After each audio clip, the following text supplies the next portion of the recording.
할렐루야, 할렐루야.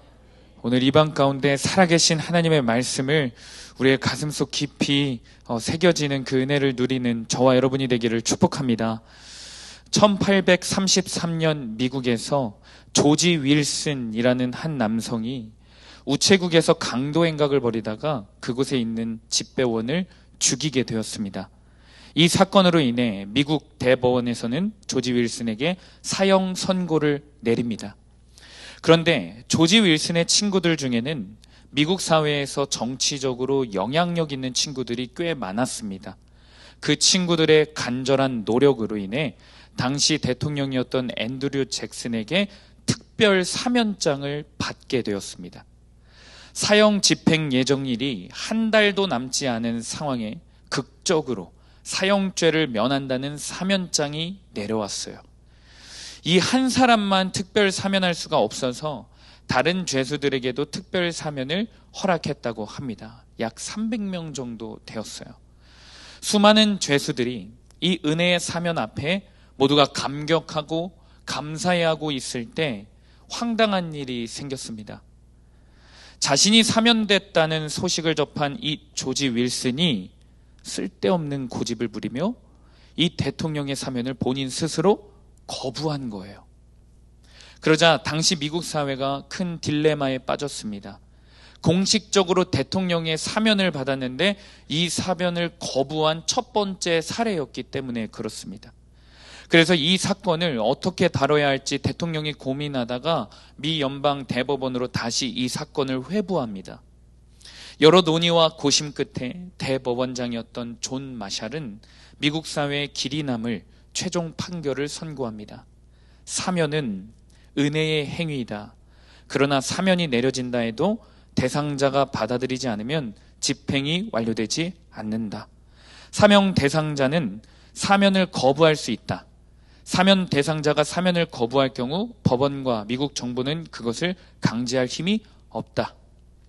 결국 조지 윌슨은 은혜의 사면을 받았음에도 그 은혜를 거절하여 교수대에서 처형당해 죽고 말았습니다. 여러분, 오늘날 저와 여러분은 미국의 대통령과 비교할 수 없는 능력과 권위를 갖고 계신 하나님께서 은혜로 사면장을 우리에게 보내주셨습니다. 그 사면장은 저와 여러분의 죄를 완전히 사해 주신 예수 그리스도이십니다.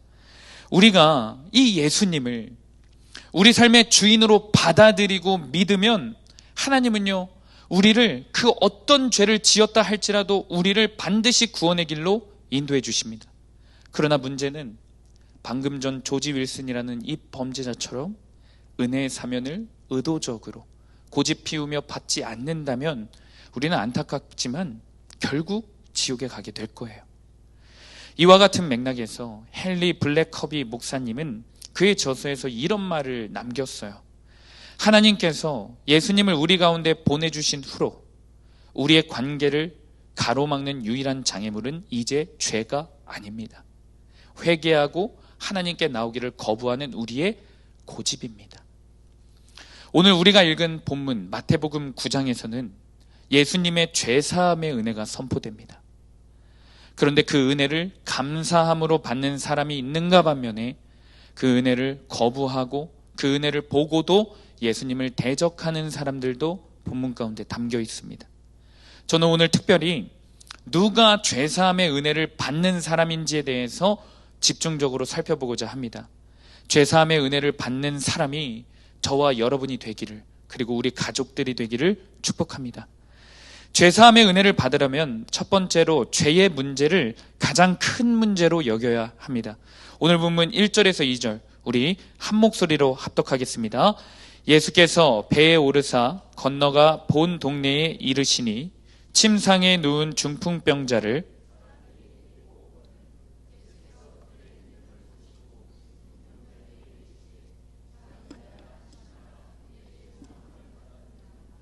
아멘. 오늘 본문에서는 무명의 사람들이 중풍병자 한 사람을 예수님에게 데려옵니다. 침상을 그대로 들쳐매고 왔기 때문에 보통 수고로운 일이 아니었을 겁니다.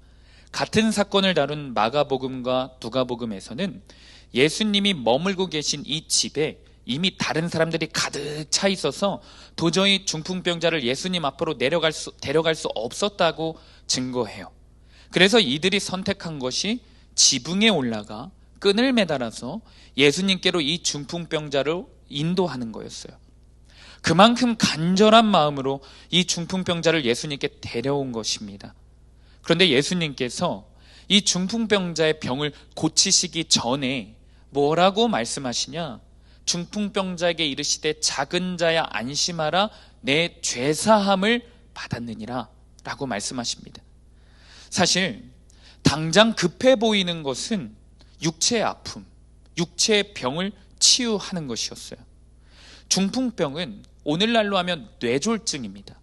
뇌의 혈액순환 장애로 인해서 반신불수의 상태가 되는 무섭고 고통스러운 병이에요.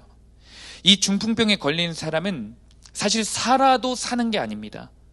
목숨도 의식도 살아있기는 하지만 자기 자신의 힘으로는 그 어느 것, 아주 작은 것 하나를 할 수가 없는 상태에 이르러요.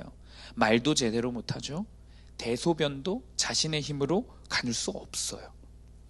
중풍병자의 인생이 어떨까요? 비참하겠죠. 인생의 의미와 소망을 찾기 힘듭니다. 그러나 예수님은 이런 끔찍한 인생에서 신음하고 있는 이 중풍병 환자에게 육체의 문제, 질병의 문제보다 더 시급하고 중요한 문제가 죄의 문제이다 라는 것을 오늘 본문을 통해 선포하고 계십니다. 그래서 예수님은 육체의 문제를 해결하는 것보다 최우선적으로 죄사함의 은혜를 먼저 허락하셨습니다. 많은 사람들이요, 죄의 문제보다 건강의 문제, 성공의 문제, 자녀의 문제를 더 시급한 문제라고 생각하며 살아갑니다. 그리고 그 문제를 해결하기 위해 이 세상에서 얼마나 공을 들이는지 몰라요. 시간을 들이고 물질을 투자합니다. 열을 내며 살아가죠. 주님 앞에 나와서조차 내 은밀한 죄악의 문제를 고백하기보다는 내 눈앞에 그저 세상 가운데 펼쳐진 문제들을 나열하고 이거 해주세요, 저거 해주세요, 뭐 좀 주세요, 내 자녀 좀 어떻게 해주세요, 내 마음 좀 고쳐주세요, 기복을 구하며 하나님을 이용합니다. 여러분, 우리는 오늘 말씀을 통해 다시 한번 기억해야 돼요. 반복적으로 기억해야 합니다. 하나님은 이 세상의 그 어떤 문제보다 죄의 문제를 가장 중요하게 다루십니다. 그리고 이 죄의 문제를 해결하지 않고서는 하나님께서 우리의 인생의 그 어떤 문제에도 개입하실 수가 없으십니다. 죄의 문제를 허물지 않으면 하나님께서 우리 인생에 개입을 안 하시고요, 하실 수가 없어요. 왜요? 거룩하신 하나님이 죄와 함께할 수 없는 분이기 때문에 그렇습니다. 그러기에 오늘도 우리의 가장 시급한 문제는 우리의 죄의 문제입니다. 그런데 우리의 눈을 마비시켜요. 우리의 가치 체계를 마비시키는 자들이 있어요. 하나님을 대적하는 악한 마귀 사탄입니다. 이들은 오늘날 우리들의 시대에 특히 죄의 문제를 중요하지 않은 문제, 고리타분한 문제, 시대에 뒤떨어지는 문제로 전락시켜버립니다. 그리고 심지어 그리스도인들에게 죄라는 단어를 쓰는 것 자체를 불편하게 만들고 있어요. 그리스도인들이, 목회자들이 시대를 눈치 보며 다른 표현을 사용합니다. 실수, 연약함, 상처, 성격 차이, 취향의 차이, 개성, 정신이 약해서 그래, 정신이 아파서 그래, 마음이 아파서 그래, 말들을 사용하며 죄의 문제를 얼마나 축소시키는지 모릅니다. 그리스도인들이 이런 시대적인 흐름에 영향을 받아 교회 안에서도요, 늘 얘기하는 게 정신적인 거예요. 정신적 문제를 이야기하며 자신의 은밀한 죄악, 하나님 앞에서 오늘도 짓고 있는 그 죄의 문제를 희미하게 만듭니다. 회피해요.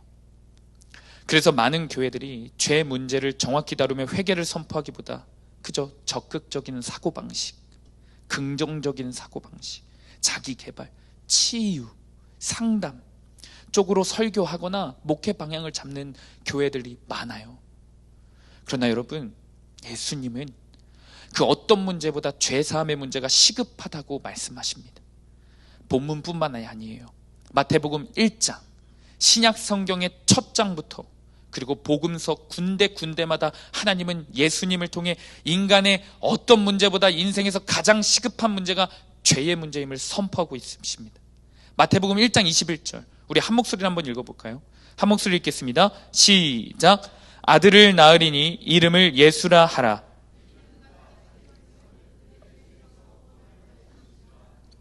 아멘. 여러분, 예수님의 이름 뜻 자체가 무엇이죠? 자기 백성을 그들의 죄에서 구원할 자. 예수님의 이름 안에도 담겨 있어요. 예수님을 이 땅에 보내주신 목적, 우리의 죄를 사해 주시고 우리를 구원으로 인도하시기 위함입니다. 그러니 오늘 우리가 예수님 앞으로 나아가 꺼내야 할 문제는 죄의 문제입니다. 다른 세상의 문제, 급한 문제들이 아니에요. 내 죄의 문제를 오늘 이 밤에 예수님 앞에 보여드리는 저와 여러분이 되기를 축복합니다. 그때 죄사함의 은혜를 우리 가운데 다시 한번 허락해 주실 줄 믿습니다. 적용 질문입니다. 내가 시급하게 생각하는 문제는 무엇입니까?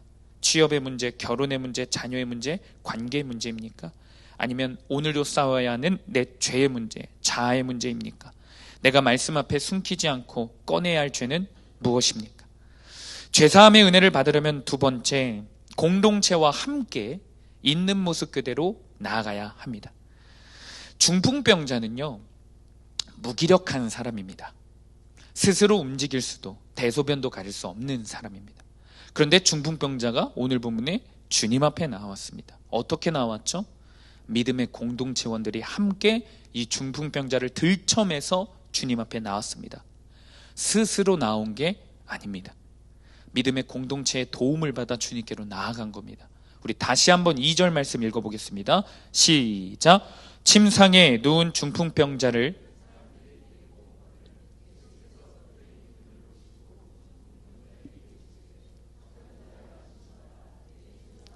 받았느니라. 아멘.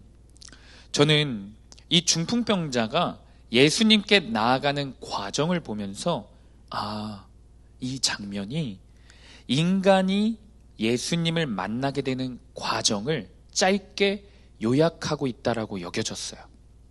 왜냐? 그 어떤 인간도 여기에서 그 어느 누구도 혼자서 주님 앞에 나아갈 수 없거든요.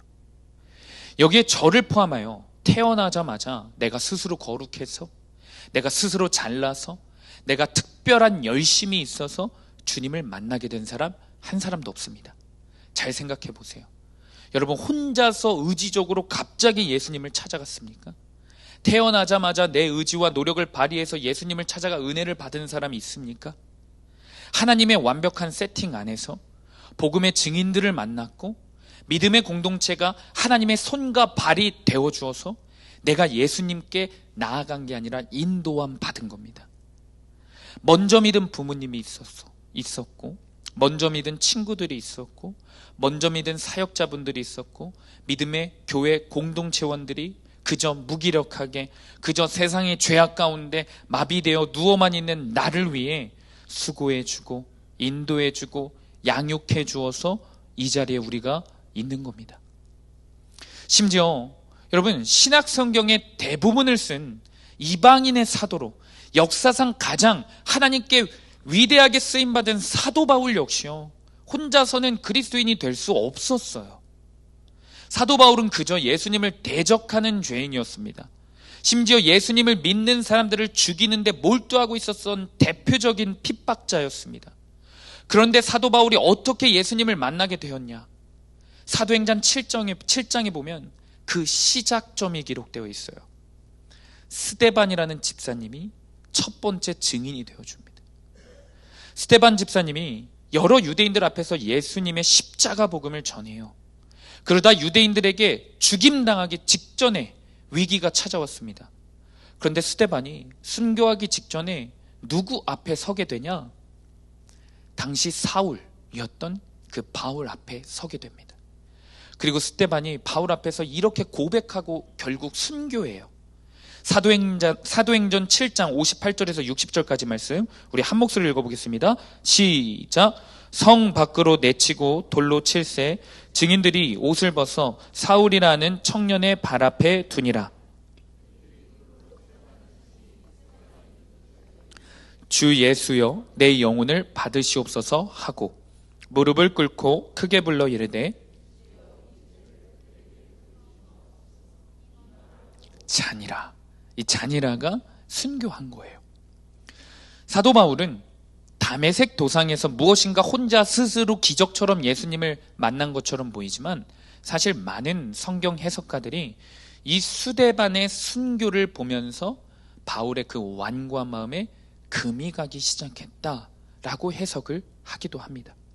사도 바울이 예수님을 만나고 이방인의 사도로 세워지기까지 스데반의 순교가 시작점이 되었어요. 이후에도 아나니아의 희생이 있었고요, 바나바의 용기 있는 적용들이 있었습니다. 그 위대한 사도 바울도 혼자의 힘으로 예수님을 믿고 혼자의 힘으로 신앙을 지키고 혼자의 힘으로 복음을 전한 게 아닙니다.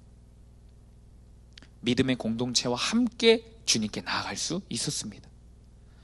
이 사도 바울의 인생도 그러한데 하물며 우리는 공동체가 얼마나 더 필요하겠습니까? 나 혼자서는 아무것도 할 수 없구나. 지금까지 내가 예수님을 믿고 이렇게 신앙생활 하는 것은 내가 잘나서가 아니었구나. 내 열심이 특별해서가 아니었구나. 이것을 겸손히 깨달아야 할 줄로 믿습니다. 그러나 안타깝게도 우리는 이 사실을 너무 자주 잊고 살아가요. 틈만 나면요, 내 상황이 조금만 나아지잖아요. 내가 잘해서 예수님 믿고 내가 잘해서 은혜 받은 줄 알아요. 그리고 내 의와 열심을 내세웁니다. 은혜로 신앙생활하는 것이 아니라 자기 의와 자기 열심으로 신앙생활하는 자들이 우리가 될 때가 너무 많이 있어요. 그리고 오늘 본문에 등장하는 서기관들이 그러했습니다. 이 사람들은요, 오늘 본문에 선포되어진 그 귀한 죄사함의 역사를, 죄사함의 은혜를 보고도 예수님을 오히려 대적합니다. 은혜를 거부하는 자들인 거예요. 이들은 겉으로는 멀쩡해요. 하나님을 누구보다 잘 믿는 것 같습니다. 말씀도 그 누구보다 잘 듣는 것 같아요. 그러나 정작 그 안은요, 썩어 곪아가고 있습니다. 주님이 누구보다 필요한 자들이에요. 병자들보다 더 필요한 자들이 서기관들입니다. 그러나 주님 앞에서 자존심을 부리는 거예요. 이런 자들에게는 나타나는 증상 하나가 있어요. 신앙생활 가운데 아무리 열심히 해도 기쁨이 사라집니다. 껍데기만 남는 겁니다. 사실 여러분, 개인의 신앙생활뿐만이 아닙니다. 가족 구원을 위해 우리가 적용하고 수고할 때도 우리는 혼자서는 할 수 없음을 인정해야 합니다. 곰곰이 생각해보면 가족 구원을 위해 정말 애쓰고 노력하고 있는 그런 공동체원들의 특징을 발견할 수 있어요. 그들은요, 가족 구원을 위해 적용하고 노력할 때 자신이 혼자 힘으로 잘 해낼 수 있다는 생각 자체를 안 해요. 그러다 보니 잘하고 있는 척을 안 합니다. 그저 공동체에 나와서 가족군을 위해 이런저런 노력은 해봤는데 또 실패한 이야기를 나눠요. 자신이 없어서 때로는 도망친 이야기를 꾸역꾸역 나눕니다. 꾸역꾸역. 사랑하는 여러분, 우리는 어떤 사람인지 한번 점검해 볼 필요가 있습니다. 그리고 자기의 힘으로도 해도 도저히 안 되니까 자신의 문제를, 그 가족 구원의 문제를 공동체 안에서 말씀을 통해 계속해서 분별받으려고 질문을 합니다. 한두 번 물어보는 게 아니에요. 가족 구원을 위해 정말로 열심히 하는 사람들은요. 이렇게 자신에게는 지혜가 없고 힘도 능력도 없다는 것을 인정하는 사람이 결국 여러분 가족 구원의 역사를 경험하기도 합니다. 그러나 반대로 사실상 가족 구원을 위해 아무것도 안 하고 있고 자기 자신의 신앙생활도 정체기에 빠져 있는 사람들이 있어요. 죄사함의 은혜도 점점 무뎌져 가고 있는 사람들, 신앙의 기쁨이 점점 사라지고 있는 자들이 나타나는 공통적인 증상이 또 있어요. 그 자들은요, 믿음의 공동체에 묻지를 않아요. 절대 질문 안 합니다. 그러다 혼자의 힘으로 살아가다가 스스로 지쳐가고 스스로 무기력해지는 겁니다. 밀림의 왕이라고 불리는 사자도, 그 사자들이요, 힘이 약한 초식 동물들을 사냥을 할 때 그 강한 사자들이 어떻게 사냥하는지 사실 다 아시죠. 초식 동물들은 어떻게 다니죠? 무리를 지어서 다니죠. 그런데 사자들이 힘이 세다고 무턱대고 무리들에게 달려들지 않아요. 사자들도 공동체를 무서워합니다. 그래서 사자들은요, 사냥할 때 어떤 방법을 사용하냐면 공동체에 멀리 떨어져 있는 그 동물만을 최우선적으로 노려요. 성경에서 우는 사자와 같이 성도들을 집어삼키려고 지옥에 끌고 가려는 자들이 있다고 말합니다. 사탄과 마귀입니다. 그 사탄과 마귀는 내가 죄사함의 은혜를 받지 못하도록, 주님께 나아가지 못하도록, 그래서 가족 구원의 역사가 막히도록 하기 위해 어떤 순간만을 기다리고 있냐? 말씀 공동체와 멀어지는 그 순간만을 기다리고 있는 겁니다.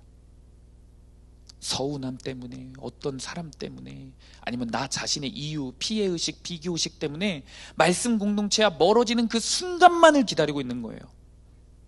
그러나 사탄과 마귀가 방해하지 못하고 털끝 하나 건드리지 못하는 사람들이 있어요. 공동체 한가운데 들어와 꼭 붙어서 예수님께 나아가는 사람들은 건들지 못합니다. 공동체와 함께 움직이고 함께 고민하고 고뇌하는 사람, 물론요, 그 과정에서 내가 원하는 일이 막 쉽게 이루어지진 않아요. 내가 기대했던 일이 일어나지는 않을 수 있어요. 공동체 안에서도 문제는 있습니다. 문제는 생겨요. 붙어가도요.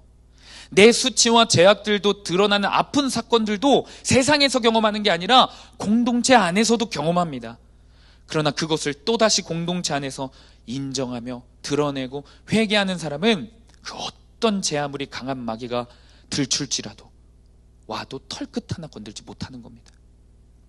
지난 주일에 하나님께서 우리 수안교회 가운데 감동적인 새신자 수료식을 허락하셨습니다. 학생 시절부터 구속사 큐티를 하면서 늘 엄마의 영혼 구원을 위해 씨름한 학생이 있었어요. 그런데 그 학생이 어느새 청년이 되어 어머니를 전도하고 그 어머니가 새신자 수료식까지 마쳤습니다. 제가 하루는 이 청년의 모습이 너무 귀하잖아요. 귀해서, 그리고 부럽기도 해서 이 청년의 신앙의 모습을 분석해 본 적이 있어요. 그리고 이 청년의 이런 모습들 때문에 하나님이 가족 구원의 역사를 허락하셨겠구나 깨닫게 된 적이 있습니다. 작년 8월 달쯤 어머니가 처음으로 이제 교회 나온 지 얼마 되지 않았을 때였어요. 학생 청년들이 토요일마다 아침에 모여서 큐티를 하고 있었는데 지금도 생생히 기억합니다. 다니엘서 6장을 큐티하고 있었어요. 그런데 이 청년이 자신이 묵상한 큐티를 이렇게 청년들과 함께 나누는데 갑자기 좀 이상한 이야기를 하는 거예요. 다니엘이 사자굴에서 나왔을 때, 기적처럼 사자굴에서 살아나왔을 때 다니엘이 안심하고 있는 게 아니라 다니엘이 갑자기 직접 자기 자신의 처제와 다른 가족들을 다시 사자굴에 던져버리는 믿음을 보였다고 고백하는 거예요. 그러면서 자기의 죄를 나눕니다. 엄마가 교회에 예배 드리러 오셨다고 안주했었다고. 그래서 그 죄를 회개하고 이제 교회 나오기 시작한 엄마와 아빠 그리고 형을 다시 내가 사자굴에 집어넣는 적용을 하겠다고 고백을 했어요. 혹시 이상함을 감지하셨나요, 여러분? 한 권사님이 이제 다니엘이 처제가 있었어? 이렇게 표정입니다. 맞습니다, 여러분. 성경 어디에도요, 다니엘의 처제와 여타 다른 그의 가족들에 대한 기록은 없어요. 실제 본문의 내용은 어떤 내용이었냐면 다니엘이 하나님의 은혜로 사자굴에서 살아나왔을 때 하나님께서 다니엘을 사자굴에 빠뜨리게 했던 페르시아의 고관들을 역으로 심판하시는 내용이에요. 그런데 하나님이 어떻게까지 그들을 심판하시냐면 다니엘을 죽이려고 했던 페르시아의 고관들 그리고 그들의 처제가 아니라 처자들까지 심판꿀에 넣는 심판을 하셨다는 내용이었어요. 이 청년은 지금 성경을 새로 쓴 겁니다. 그런데 제가 모임을 인도하는 사역자로서 큐티할 때 이렇게 권면을 했어요. 좀 진지하게 권면했습니다. 집중해서 한 문장 한 문장 꼼꼼하게 봐야 한다라고 권면을 했어요. 근데 사실 진지하게 그 권면을 하긴 했지만 제 마음속으로는요, 이 청년이 너무 부러웠고 사랑스러운 거예요. 이 청년의 간절함이 전해지는 겁니다. 제가 그때 깨달았어요. 이 청년은 가만 보니까 어느 본문으로 설교를 듣고 어느 본문으로 큐티를 하여도 계속 가족 구원에 대한 적용, 가족 구원에 대한 묵상을 하면서 늘 자기 죄를 고백해요. 사랑하는 엄마, 아빠, 형의 구원을 위해 자기가 못하고 있는 것, 미루고 있는 것, 때로는 수치스러운 내용들까지요. 고등학생 때부터 늘 공동체 앞에서 큐티 나눔을 하면서 계속 고백해왔더라고요. 돌아보니까요. 그러면서 제 기억 속에 스쳐 지나가는 수많은 장면들이 있었어요. 이 친구는요, 늘 가족 구원이 막히고 힘들고 그런 고난이 올 때마다 늘 박 목사님께 물었어요. 물론 혼자 큐티하고 적용도 해봤어요. 제가 혼자 할 수 있습니다 하고 갔는데 또 넘어지는 거죠. 믿음의 성장을 이룬 부분도 분명히 있었지만 또 넘어지고 또 실수하면요, 또 좌절하면요, 괜찮은 척하고 있지 않아요. 혼자 되는 척, 강한 척하는 게 아니라 다시 와서 물어봅니다. 그리고 또 공동체의 처방을 받습니다. 사랑하는 여러분, 자기 힘으로는 자기의 신앙은 물론이고 가족 구원도 이룰 수 없어요. 공동체와 함께 싸워야 합니다. 그리고 꾸준히 싸우는 것이 하나님께서 죄사함의 은혜를 나도 받고 가족들에게도 흘려보내는 비결이 되는 겁니다. 공동체와 함께 있는 모습 그대로 주님께 나아가는 저와 여러분이 되기를 축복합니다. 여러분은 현재 어떠세요? 믿음의 공동체와 함께 주님께 나아가고 있습니까? 아니면 몸은 함께하긴 하는데 늘 방어적인 자세를 취하고 늘 가면을 쓰고 늘 자기 자신을 혹시 과대 포장하고 있지는 않습니까? 자기 자신의 무기력한 모습, 실패한 모습, 죄의 문제, 심지어 가족들의 문제까지도 있는 모습 그대로 고백하고 있습니까? 오늘 본문의 중풍병자가 믿음의 공동체랑 함께 주님께 나아가는 것처럼 우리 역시 나 혼자가 아니라 믿음의 공동체와 함께 자신의 연약한 모습을 숨기지 않고 있는 그대로 주님께 나아갈 줄로 믿습니다. 그때 주님께서 나에게도 공동체에게도 우리 가정에게도 계속 죄사함의 은혜를 허락하시는 겁니다. 적용 질문입니다. 나는 혼자서도 내 신앙을 잘 지킬 수 있다고 착각하고 있지는 않습니까? 가족 구원의 사명 역시 나 혼자서는 감당할 수 없음을 인정하고 말씀 공동체와 함께 묻고 고민하며 감당하는 공동 사명이라는 것을 알고 있습니까? 예수님은 오늘 본문에서 공동체가 함께 꾸밈없는 모습 그대로 중풍병자를 데리고 오는 모습을 보고 감탄하세요. 2절에 그들의 믿음을 보시고 라는 부분이 원문에는 이렇게 기록되어 있어요. 그들의 믿음을 보라. 감탄사가 사용되었습니다. 생각해보면 그곳에 굉장히 많은 사람들이 있었어요. 콧대 높은 사회 지도자들도 있었고요. 종교 지도자들도 있었습니다. 그리고 평상시에 자신이 알고 지내던 사람들도 있었을 거예요. 또 어쩌면 그들 중에는 관계가 평상시에 좋지 않았던 사람들도 있을 수 있었어요. 그럼 저라면요, 어떻게 하냐? 굉장히 그 사람들의 시선이 신경 쓰였을 것 같아요. 씻지도 못해서 냄새나는 중풍병자예요. 또한 당시 극심한 병에 걸리면 부정하다고 여기는 편견들이 많았어요. 그러나 그 모든 시선들과 편견들을 뚫고 그저 내 사랑하는 이 영혼, 중풍병자를 예수님께 데려가야만 한다는 그 간절함이 그 믿음의 공동체 가운데 있었던 겁니다. 그리고 예수님은 이들이 함께 나아간 모습이 믿음이라고 칭찬하시고 그 위에 죄사함의 은혜를 베푸시는 겁니다. 제가 이 부분을 설교를 준비하고 묵상을 하면서 사람들이 많은 곳에 냄새나고 수치스러운 중풍병자를 그대로 침상채로 들고 온 이 장면을 묵상하면서 어린 시절에 제가 하나님 앞에 범했던 죄악이 떠올랐어요. 저는 어린 시절에 교회에서 아버지를 굉장히 창피했었어요. 아버지가 사업이 잘 되신 이후로 음주 가무에 심하게 빠지셨어요. 비즈니스를 핑계로 음란하셨고 술 취한 생활을 이어나가셨습니다. 심지어 토요일 밤에도 밤새 거래처 접대하시면서 술 마셔요. 그리고 주일날 아침에 들어오세요, 집에. 저랑 어머니랑 누나는 교회에서 철야를 하고 들어오면 저희 아버지는 그보다 조금 늦게 돌아와요.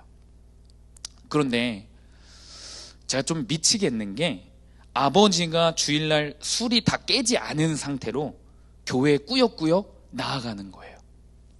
밤새 술을 진탕 마시고 오면요, 여러분, 아무리 샤워를 하고 양치를 하고 가글을 해도요, 그 주변만 가도 술 냄새가 진동해요. 아시는 분들은 잘 아시죠? 얼굴도 새빨개진 상태예요. 술 냄새가 진동하는 상태로 주일 예배는 한 번도 안 빠지고, 저도 모르겠어요. 이해가 안 돼요. 가는 겁니다. 더 충격적인 것은 무엇인 줄 아십니까?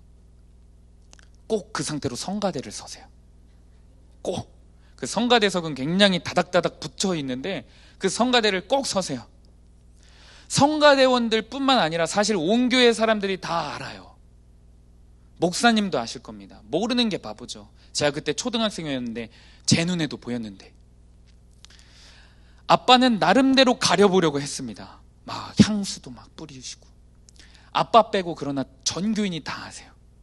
제가 부모님께 말을 안 해서 그렇지 뒤에서 말이 엄청 많았어요. 저희 아버지를 보고 뒤에서 수근수근하는 권사님들이 굉장히 많았어요. 그럴 만도 하죠. 민폐죠.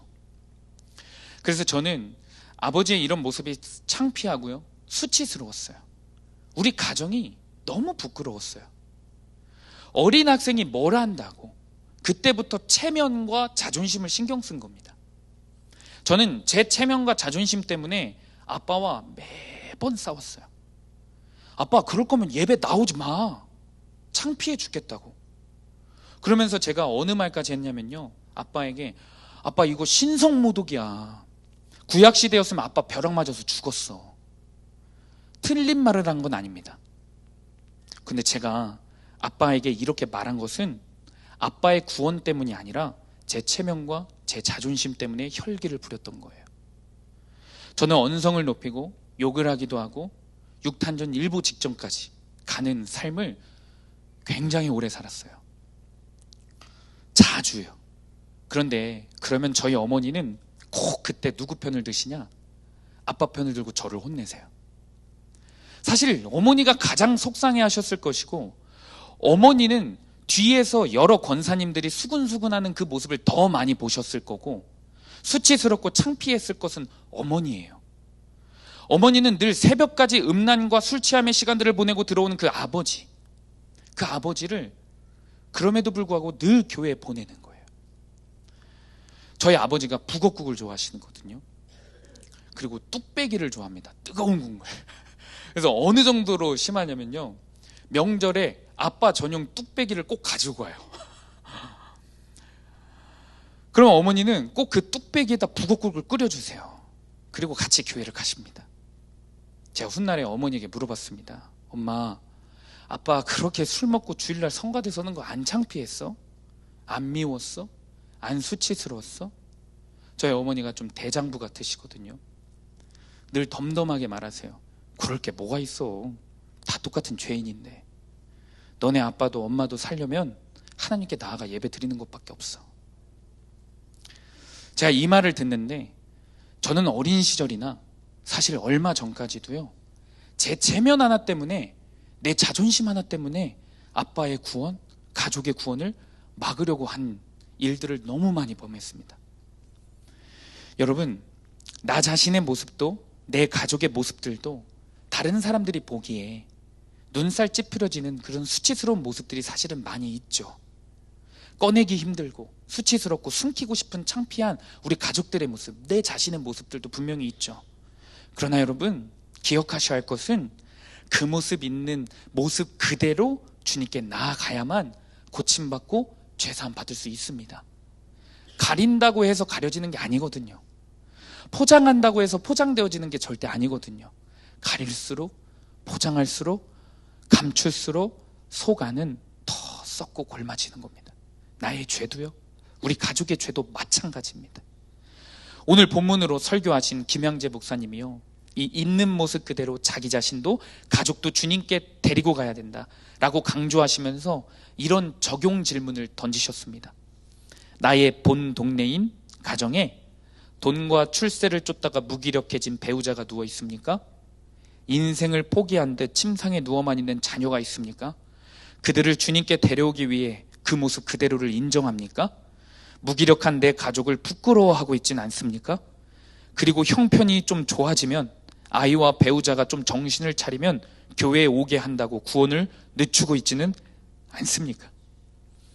여러분, 내 체면, 내 자존심을 지키고 가족 구원을 포기하겠습니까? 아니면 내 체면과 자존심을 다 버리고 우리 가족들을 지키겠습니까? 더 이상 미루면 안 됩니다. 우리 수암교회 믿음의 공동체와 함께 가장 먼저는 나의 무기력한 모습을 나눠야 합니다. 나의 수치를 나눠야 되고요. 나의 죄를 꺼내야 합니다. 우리 가정의 무기력한 모습을 나눠야 합니다.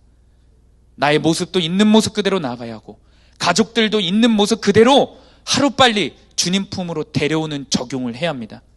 그때 예수님께서 죄사함의 역사를 나뿐만 아니라 믿지 않는 가족들, 술과 세상에 취해 있는 남편, 아내, 그리고 자녀들에게도 허락하실 줄 믿습니다. 우리가 이 시간 그 믿음을 갖고 이 적용 질문을 다시 한번 한 목소리로 읽어봤으면 좋겠어요. 우리 이 시간 적용 질문을 한 목소리로 읽어보겠습니다. 시작. 나의 본 동네인 가정에 돈과 출세를 쫓다가 무기력해진 배우자가 누워 있습니까? 인생을 포기한 듯 침상에 누워만 있는 자녀가 있습니까? 그들을 주님께 데려오기 위해 그 모습 그대로를 인정합니까? 무기력한 내 가족을 부끄러워하고 있지는 않습니까? 그리고 형편이 좀 좋아지면, 아이와 배우자가 좀 정신을 차리면 교회에 오게 한다고 구원을 늦추고 있지는 않습니까? 제가 말씀을 맺으면서 오늘 본문의 마지막으로 예수님이 진짜 우리에게 원하시는 한 가지 모습이 있는 것을 발견했습니다.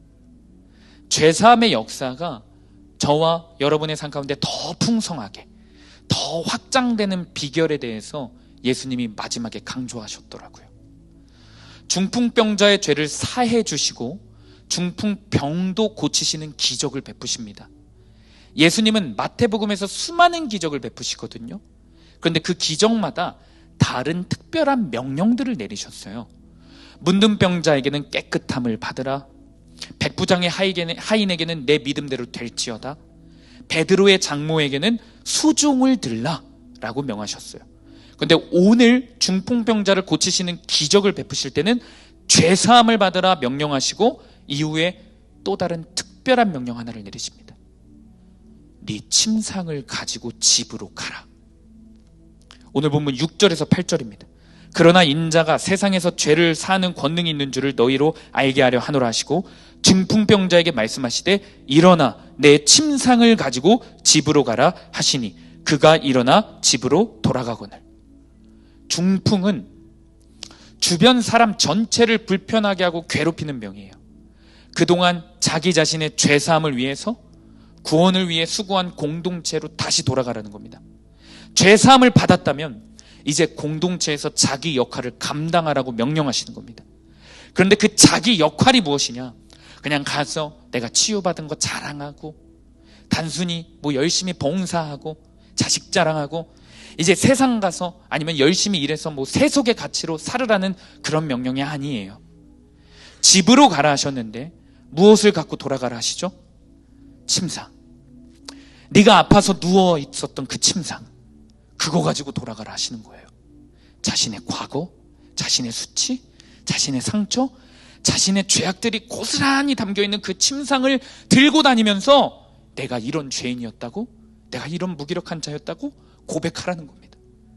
많은 사람들이 복음 전파를 자기가 괜찮아진 부분, 치유받은 부분, 회복된 부분, 성공한 부분을 자랑하며 복음을 전하고 싶어 해요.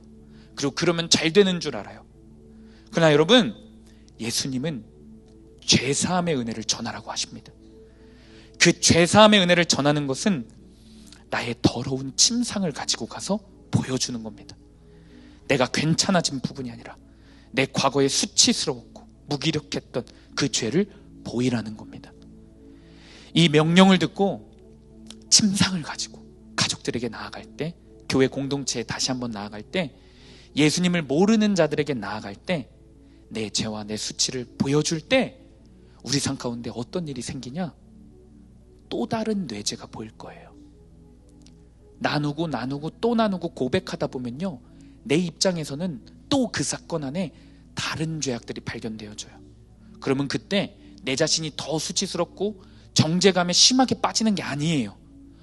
파고 또 파도 나오는 죄밖에 나오지 않는 나를 사랑하고 용서해 주신, 품어주신 예수님의 사랑이 더 크게 느껴지는 겁니다. 우리가 가족 구원의 사명도, 믿음의 공동체와 함께하는 이 신앙생활도 예수님의 사랑을 더 크게 경험하고 느끼면서 기쁨으로 해나가는 비결은 오늘도 역시 내 죄를 보고 내 죄를 고백하는 겁니다. 이 역설의 은혜를, 구속의 은혜를 누리는 저와 여러분이 되기를 축복합니다. 이 시간 지금 여기에 찬양하며 나아가겠습니다. 이 시간 기도할 때 우리가 붙들고 기도할 말씀은 오늘 본문 마태복음 9장 1절에서 2절입니다. 예수께서 배에 오르사 건너가 본 동네에 이르시니 침상에 누운 중풍병자를 사람들이 데리고 오거늘 예수께서 그들의 믿음을 보시고 중풍병자에게 이르시되 작은 자야 안심하라 내 죄사함을 받았느니라. 주님, 내가 잘나서, 내가 열심히 있어서, 내가 거룩해서 주님 앞에 나왔던 것이 아니었습니다. 주님이 때마다 일마다 하나님의 손과 발이 되어준 사람들을 붙여주셨고 말씀을 허락해 주셨고 그 말씀과 공동체의 인도함을 받아 주님 이 자리까지 올 수 있었음을 고백합니다. 아멘. 그러니 애초에 제 것은 단 하나도 없고 제가 할 수 있는 것은 없습니다. 아멘. 주님, 중풍병자같이 무기력한 모습이지만 그 모습을 자존심과 체면을 지키느라 주님께 나아가지 못하고 고백하지 못하고 혼자서 세상에 고통받고 있는 우리를 불쌍히 여겨 주옵소서. 아멘. 우리의 가족들도 병들어가고 있는 것이 뻔히 보이는데 내 체면과 자존심을 지키느라 주님께 드리지 못하고 공동체와 더 나누지 못하는 이런 악한 죄를 불쌍히 여겨 주옵소서. 아멘. 이 비참한 선택에서 돌이켜 믿음의 공동체와 함께 있는 모습 그대로를 나누고 고백하며 결국에 주님께 내 힘으로가 아니라 은혜로 나아가는 자들이 되게 하여 주옵소서. 아멘. 제3의 은혜를 도저히 내 힘으로 받을 수 없고 주님께 나아갈 수 없으니 이 시간 우리 가운데 우리가 취할 것은 주님 앞에 항복하는 자세임을 믿습니다. 아멘. 주님, 우리가 오늘 이 밤에 내 힘을 내려놓고 내 고집을 내려놓고 주님 앞에 내 무기력과 무능과 제약을 항복하며 토해내게 하여 주옵소서. 아멘. 이 시간 주님 이름 한번 부르시고 동성으로 기도하며 나갑니다. 주여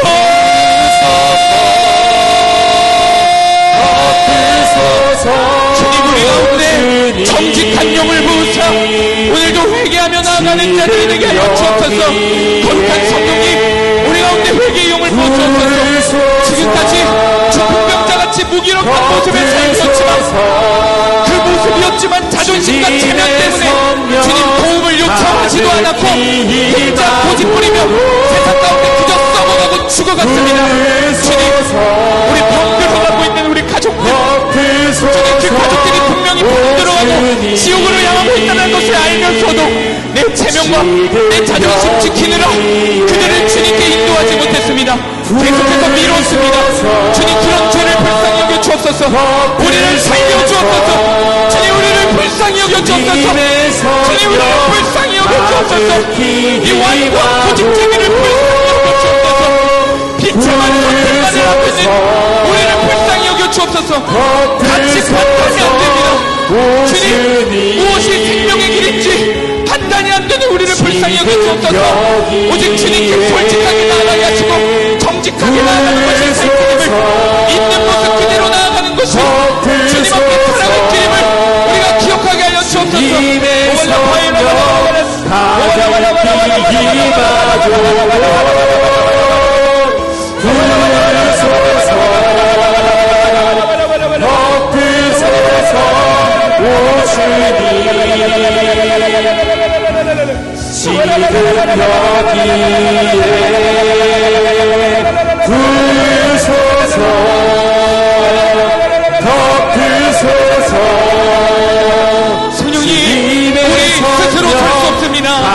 나 혼자서는 아무것도 할 수 없습니다.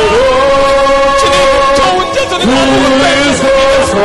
그런 내 믿음의 공동체를 또 신뢰하고 주님이 허락하신 하나님의 손과 발이 되어준 사람들에게 주님 내 자신의 우리의 가족들의 삶을 더욱더 고백하며 함께 영혼권의 사랑을 감당하게 하옵소서.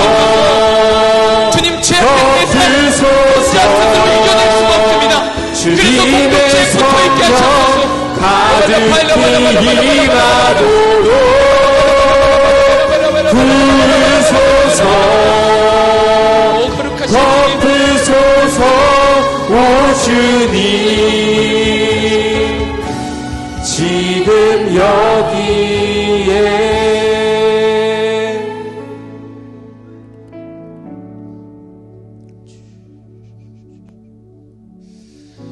이 시간 주님이 임재하시는 거룩한 강단 앞으로 초청합니다. 갈급한 심령으로 주님 앞에 가까이 나와 기도하시기를 원하시는 분들은 강단 앞으로 나와서 기도하시기 바랍니다. 기도 제목이 있으신 분들은 뒤에 기도카드를 작성하셔서 나오시면 목사님께서 안수해서 기도해 주십니다. 이 시간 다시 한번 붙들고 기도할 말씀은 오늘 본문 6절에서 7절입니다. 그러나 인자가 세상에서 죄를 사하는 권능이 있는 줄을 너희로 알게 하려 하노라 하시고 중풍병자에게 말씀하시되 일어나 내 침상을 가지고 집으로 가라 하시니 그가 일어나 집으로 돌아가거늘. 가족 구원의 사명, 영혼 구원의 사명, 내 신앙 하나도 내 힘으로 지키고 감당할 수 없음을 고백합니다. 믿음의 공동체와 함께 고민하고 항상 함께 나아가게 하여 주옵소서.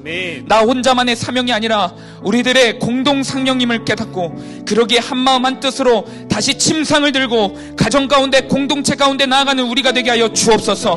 그때 우리의 잘난 모습, 열심히 하고 있는 모습, 회복된 모습을 나누기보다 여전히 죄인된 모습, 침상에서 수치스러웠고 죄악되었던 그 죄를 나누며 예수님의 사랑을 오늘도 더 크게 느끼고 경험하며 이 사명을 감당하는 우리가 되게 하여 주옵소서. 그래야 이 영혼 구원의 사명이 내 힘으로 전전긍긍하며 감당하는 부담스러운 명령이 아니라 내가 살 길이고 우리가 살 길이고 내가 더 은혜 받는 길임을 깨달아 알고 실제가 되는 우리가 되게 하여 주옵소서. 이 시간 주님의 핏값으로 세우신 수암교회를 위해 기도합니다. 우리 교회의 다음 세대와 부모 세대가 모두가 주님을 사랑하는 주의 자녀들이 되게 하여 주옵소서.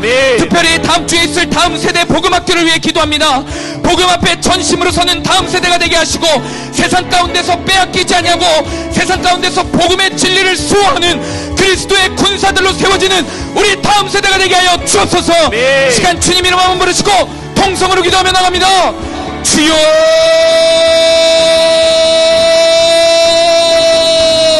지금 여기에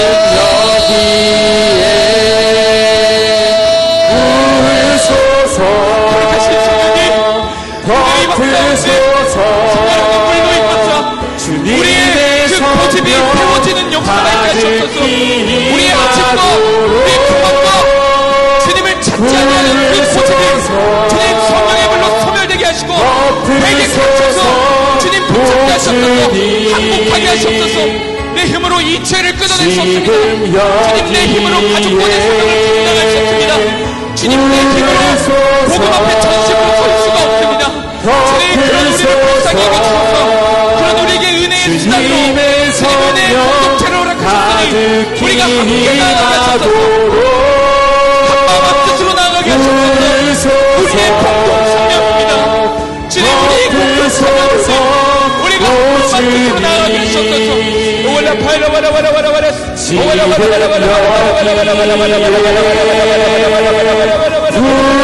부으소서. 덮으소서. 주님의 성령 가득히 임하도록 부으소서. 덮으소서. 오 주님 지금 여기에 부으소서. 나의 실체와 나의 소질을 덮으소서. 그것이 비참하고 아픈 게 아니라 그것을 받아만 가득히 그것을 임하도록 주님 보게 하시고 인정하게 하시고 주님 인도해 주셔서 우리가 함께 주님 나라 바라보셔서 우리가 함께 손잡고 주님 나라 걸을 수 있도록 인도하여 주옵소서.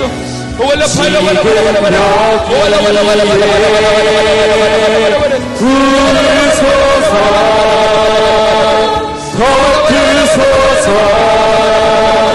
주님의 성령 가득히 임하도록 부으소서 덮으소서 오 주님 지금 여기에